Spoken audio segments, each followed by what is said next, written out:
আসসালামু আলাইকুম ওয়া রাহমাতুল্লাহি ওয়া বারাকাতুহু। ইন্নাল হামদালিল্লাহ আলহামদুলিল্লাহি নাহমাদুহু ওয়া নাস্তাঈনুহু ওয়া নাস্তাগফিরুহু ওয়া নাস্তাহদিহি ونؤمن به ونتوكل عليه ونعوذ بالله من شرور أنفسنا ومن سيئات أعمالنا من يهد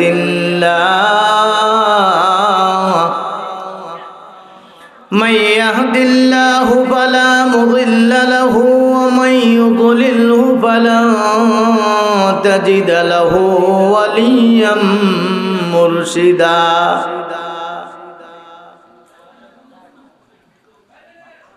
أما بعد فأعوذ بالله من الشيطان الرجيم بسم الله الرحمن الرحيم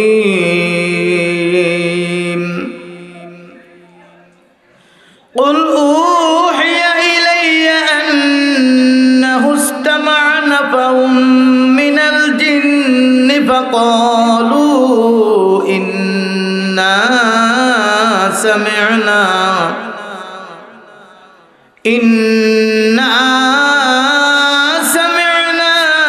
قرآنا عجبا يهدي إلى الرشد فآمنا به ولن نشرك بربنا أحدا وأنه تعالى جد ربنا ما اتخذ صاحبة ولا ولدا وقال تعالى إن الله وملائكته يصلون على النبي يا أيها الذين آمنوا صلوا عليه وسلموا تسليما اللهم صل على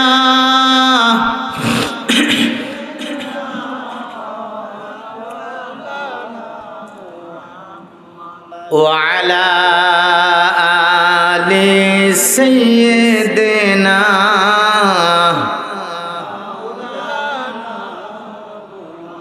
اللهم صل على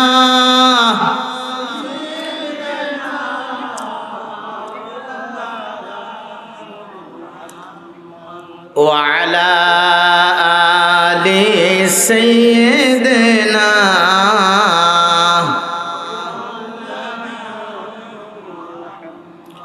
রাসূল আমার ভালোবাসা রাসূল আমার আলো আশা রাসূল আমার কাজে কর্মে অনুপ্রেরণা আল্লাহুম্মা সাল্লি আলা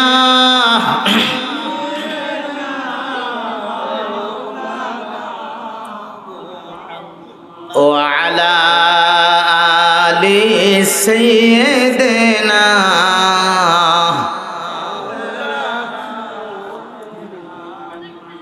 لا إله إلا الله لا إله إلا الله لا إله إلا الله ইল্লাল্লাহ লা ইলাহা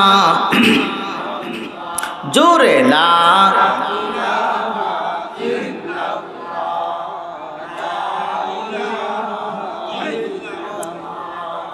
লা ইলাহা ইল্লাল্লাহ লা ইলাহা ইল্লাল্লাহ লা ইলাহা ইল্লাল্লাহ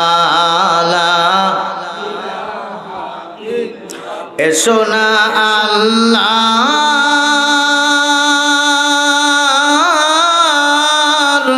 নামে গান গাই এসো না মন প্রাণ জোড়াই এসো না মন প্রাণ জোড়াই এ নামে ইব্রাহিমের আগুন হলো পানি ডাকার মতো ডাকলে আজও সাড়া দেবেন তিনি রে মন সাড়া দেবেন তিনি ঠিক না ভাই এ নামে ইব্রাহিমের আগুন হলো পানি ডাকার মতো ডাকলে আজও সাড়া দেবেন তিনি রে মন সাড়া দেবেন তিনি ও নামের তুলনা মিলে না ও নামের তুলনা হবে না তুলনা নাই তুলনা নাই এসো না আল্লাহর নামে গান গাই এসো না মন প্রাণ জোড়াই এসো না মন প্রাণ জোড়াই লা ইলাহা ইল্লাল্লাহ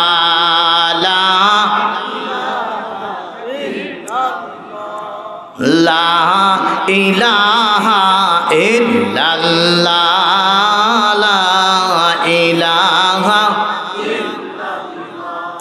লা ইলাহা ইল্লাল্লাহ মুহাম্মাদুর রাসূলুল্লাহ সাল্লাল্লাহু আলাইহি ওয়াসাল্লাম ঐতিহ্যবাহী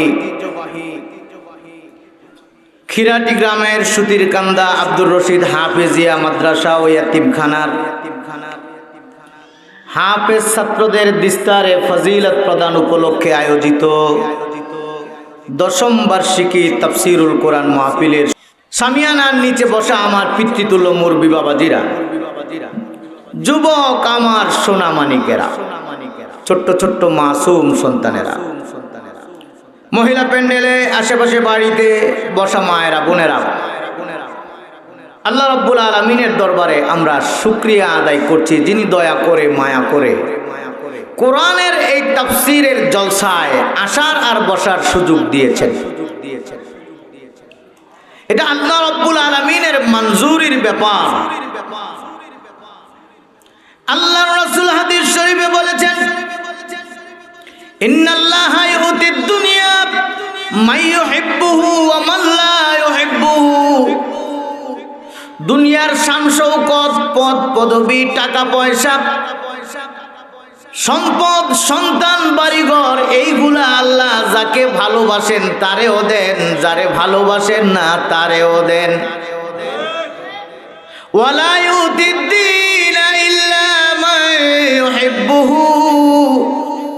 আর দ্বীন সমুজ, দ্বীনের বুঝ, দ্বীনি কাজে অংশগ্রহণ করার সুযোগ আল্লাহ তাদেরকেই দেন, শুধুমাত্র যাদেরকে আল্লাহ ভালোবাসেন। আমাদেরকে আল্লাহ ভালোবাসেন, এই জন্য এখানে আসার আর বসার সুযোগ দিয়েছেন। সেই মহান মনিবের দরবারে আমরা একবার শুকরিয়ার আওয়াজ উচ্চারণ করছি। আওয়াজ দিয়ে বলুন আলহামদুলিল্লাহ। এটা ভাগ্যের ব্যাপার। 90 কিলোমিটার, 100 কিলোমিটার দূরে যায় মানুষ মাহফিলে শরীক হয়, আবার দেখা যায় মাহফিল থেকে মাত্র 100-200 গজ দূরের লোকটাও মাহফিলে আসতে পারে না। বিভিন্ন রকমের ওজর অজুহাত। 18 তারিখ পর্যন্ত যতগুলো মাহফিলে গিয়েছি, কোথাও কোথাও অনেক লোক পাওয়া গেছে, আবার কোথাও খুব কম। জিজ্ঞাসা করেছি কম কেন? হুজুর জানেন না। কি জানতাম? কই যে চলতেছে। ও আজ তো আগামীতেও পাওয়া যাইব, যেটা চলতেছে এটা তো আবার 4 বছর। 18 তারিখে তো গন্ডগোল শেষ না, এরপরও আছে। ওইটা শেষ হয়ে গেছে, তবে মরা ধরা রয়েছে। আনন্দ মিছিল করতে যায় মরছে, দেখছেন আপনারা। এখন তো আর ওইসব ঝামেলা নাই। কিসে আমাদেরকে ফিরাইয়া রাখলো? কই এলাকার যুবকেরা রাস্তাঘাটে, দোকানপাটে, বাজারের আম গাছের নিচে, কাঁঠাল গাছের নিচে, বেলতলায়, লিচু তলায় বসে বসে আড্ডা দিয়া সময় কাটাচ্ছে। যদি বলি চলো মাহফিলে, ওইগুলো মুরব্বী মানুষের কাম, আমরা পোলাপান মানুষ কেন যাইতাম? তারা মনে করে আমার বয়স এখনো হয় নাই, অল্প বয়সের মানুষ, আরো একটু বয়স পাই, আরো একটু বৃদ্ধ হয়ে আনে, এরপরে যাব, এরপরে আমল শুরু করব। শেষ বয়সে যায় এমন শুরু করব, মসজিদ থেকে আর বের হব না। আমি বলি যুবক রে, তোমাদের যাদের এই ধ্যান ধারণা, তোমার এলাকায় সামাজিক গোরস্থান থাকলে যায় একটু দাঁড়ায় দাঁড়ায় দেখো রে, তোমার মতো কত যুবকের কবর সামাজিক গোরস্থানে আছে রে। তারাও তোমার মতো বলতো আর কয়দিন পরে শুরু করব, তাদের আর কয়দিন আর সুযোগ দেওয়া হয় নাই, তারা আজকে কবর দেশের অধিবাসী, ঠিক কিনা? অবন্ধু, আগামীকালকে যে তোমার আমার নামটা মসজিদের মাইক থেকে ঘোষণা হবে না, তুমি কেমনে মনে করেছো? এই জন্য কবি আফসোস করে বলেছেন, কেমন করে ঘুমাও মানুষ ফজর করে কাজা,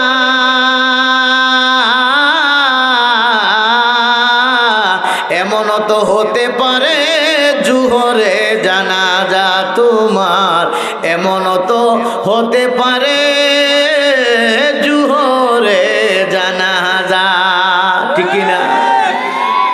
কেমনে তুমি ফজর বাদ দিয়ে ঘুমাইলা? তোমার এই ঘুম জীবনের শেষ ঘুম হয়ে যেতে পারে রে। মোবাইল টিপা টিপি নিয়ে তুমি বসে আছো বাজারের নিচে, আজকের এই টিপা টিপি তোমার জীবনের শেষ টিপা টিপি হয়ে যেতে পারে। বন্ধু, এই জন্য এলাকার এই বার্ষিক তাফসীর মাহফিল আগামীকালকে আর এই প্যান্ডেলে মাহফিল হবে না। চায়ের দোকানটা আগামী দিনও থাকবে। তোমার মোবাইলটা নষ্ট হয়ে না গেলে কালকেও টিপতে পারবা। একটু সময় কোরআনের জন্য দিয়া যাও, যুবক, তোমার জীবনটা নুরানি হয়ে যাবে। অবন্ধু, কুরআনুল কারীমটা আল্লাহ রাব্বুল আলামিন মুসলমানদেরকে উপহার দিয়া আমার আল্লাহ রাব্বুল আলামিন তার নবীজিকে বলেছেন, তাহা মা আনজালনা আলাইকাল কুরআনা লিতাশকা। নবী গো, এই কোরআনটা আপনার কাছে এই জন্য পাঠাই নাই যে কোরআন পাঠানোর পরে আপনি হতভাগ্য হবেন, লিতাশকা, শিকায়াত করবেন, অভিযোগ করবেন, দরিদ্র থাকবেন, হতভাগ্য থাকবেন, পরাজিত থাকবেন। এই জন্য কোরআন পাঠাই নাই। কোরআনটা আমি আপনার কাছে পাঠিয়েছি এই জন্য এই কোরআনের ধারক বাহক হয়ে মুসলিম মিল্লাত তামাম বিশ্বটাকে নেতৃত্ব দেবে। আল্লাহ বলছেন এই জন্য কোরআন পাঠাইছি। আল্লাহ বলে দিলে লাভ হবে কি? আমরা কি এখন নেতৃত্বের আসনে আছি? মার খাইতে খাইতে খাইতে খাইতে কোন দিকে যাব ওই অবস্থায় আছি। বন্ধু, কেন আছি? একটু পর্যালোচনা, আত্মসমালোচনা করলে ধরা পড়বে আল্লাহর দেওয়া এই কোরআন থেকে আমরা অনেক দূরে। এই জন্য বিশ্বের নেতৃত্ব তো দূরের কথা, সমাজের নেতৃত্ব কোরআনওয়ালাদের কাছে নাই। কারণ কোরআনটাকে যেভাবে গ্রহণ করার কথা ছিল আমরা সেভাবে গ্রহণ না হলে কোরআনের প্রোগ্রামে লোক জায়গা দেওয়ার কথা না। যতটুকু পর্যন্ত মাইকিং পোস্টারিং দাওয়াত দেওয়া হয়েছে, পঙ্গপালের মতো ছুটে আসার কথা, এই কোরআনের কিছু আলো যেন নিয়ে যেতে পারি। ও বন্ধু, এই জন্য যারা আমরা আসতে পেরেছি আরেকবার আল্লাহর দরবারে শুকরিয়া আদায় করছি। আওয়াজ দিয়ে বলুন আলহামদুলিল্লাহ। আমি মাঝখানে একজন আলোচনা করে চলে গেছে, তার বিপদ শেষ। আরেকজন আসতেছেন প্রস্তুতি নিয়ে, আমি মাঝখানে। জাতির মাজারও ভাইয়ের অবস্থা কইলাম বেশি সুবিধার না, কারণ বড় সন্তান যেটা এটা গেলে আদরই ভয়, আদরই ভয়। ছোট যারা তারা সবাই তারে শ্রদ্ধা করে, আর ছোটটাও আদর ভয়। দুষ্টামি করলো কিছু কইস না, ছোট, ঠিক কিনা? আর মাজারও ভাই যেটা হ্যাঁ, এক হাত দিয়ে আদর করন লাগে, আরেক হাত দিয়ে শ্রদ্ধা করন লাগে, দুই দিকে দুই হাত। এই জন্য আমার জন্য বেঁধে দেওয়া সময়টা মেনটেন করতে হবে, কাজটাও শেষ করতে হবে, আদর আর শ্রদ্ধা মিলাইয়া মাহফিলটা শেষ করতে হবে। এই জন্য আমি ভূমিকায় লম্বা চওড়া কথা না বলে সরাসরি আলোচনায় চলে যেতে চাই। আপনাদেরকে কোরআনের আলোচনা শোনানোর জন্য কোরআনুল কারীমের একটা সূরা, যেটার অবস্থান 29তম পারায়। এই 29তম পারার সূরাটির নাম হলো সূরাতুল জিন। কি নাম? অন্যই ডরায় গেছেন নাকি? সূরাতুল জিন। এই সূরার প্রথম থেকে 1, 2, 3 এই 3টা আয়াত আমি তিলাওয়াত করেছি। ও বন্ধু, মহানবী সাল্লাল্লাহু আলাইহি সাল্লাম মক্কা মুকাররমায় অবস্থানকালে একবার উকাজের মেলার দিকে কয়েকজন সাহাবায়ে কেরামকে নিয়ে রওনা দিলেন। প্রতিমধ্যে নাখলায় ফজরের সময় হলো। আল্লাহর রাসূল ফজরের নামাজে দীর্ঘ কেরাত লম্বা করে তিলাওয়াত করলেন। ওই সময় একদল জিন ওই দিক দিয়া যাচ্ছিল আল্লাহর রাসূলের তিলাওয়াত শোনার জন্য। ওই জিনের দলটা সেখানে দাঁড়ায়া দাঁড়ায়া নবীজির মুখের তিলাওয়াত শুনলো। কোরআন তিলাওয়াত শুনে তারা তাদের নিজেদের এলাকায় চলে গেল। নিজেদের এলাকায় যায় জিন জাতিকে তারা নসিহত করলো। সেই কথাটাই আল্লাহ রাব্বুল আলামিন এই সূরায় বিস্তারিতভাবে আলোচনা করেছেন। এই জন্য এই সূরার বিষয়বস্তু ও জিন, সূরার নামটাও জিন। ছোট্ট একটি সূরা, মাত্র 28 আয়াতে সূরাটি শেষ হয়েছে। প্রথম দিকে 3টা আয়াত তিলাওয়াত করেছি। আসুন প্রথমে এই 3টা আয়াতের একটু অর্থ জেনে নেই। উল উহিয়া ইলাইয়া আন্নাহু ইসতামা নাফারুম মিনাল জিন। ও নবী, আপনি বলে দিন আমার কাছে ওহী পাঠানো হয়েছে যে একদল জিন মনোযোগ দিয়া কোরআনুল কারীমটা শুনেছে এবং শুনে ফাকালু তারা বলল ইন্না সামি'না কুরআনান আজাবা, আমরা আশ্চর্যজনক একটা কোরআন শুনেছি। আশ্চর্যজনক কোরআন। এইবারে কোরআন কি করে? দ্বিতীয় আয়াতে বলেন ইয়াহদি ইলার রুশদি ফাআমান্না বি। এই কোরআন হেদায়েতের আলোকবর্তিকা দেখায়া দেয়, সঠিক পথের রাস্তা দেখায়া দেয়। দেখায়া যখন দিল আমরা চুপ থাকবো না, আমরা সবাই ঈমান আনলাম। তেলাওয়াত শুনে জিনেরা কি করলো? ঈমান আনলো, মুসলমান হয়ে গেল। ওয়ালান নুশরিকা বিরাব্বিনা আহাদা, আমরা আমাদের রবের সাথে কাউকেও সমান মনে করি না।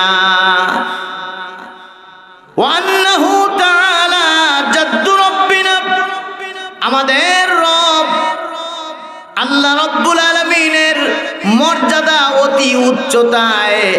মাত্তাখাযা সাহিবাতাও ওয়ালা ওয়ালাদা, আমাদের রব কোনো স্ত্রী হিসাবে কাউকে গ্রহণ করেন নাই, সন্তান হিসাবে কাউকে গ্রহণ করেন নাই। মানে আল্লাহর স্ত্রীও নাই, আল্লাহ তাআলার সন্তানও। এই হলো তিনটা আয়াতের মোটামুটি সরল অনুবাদ।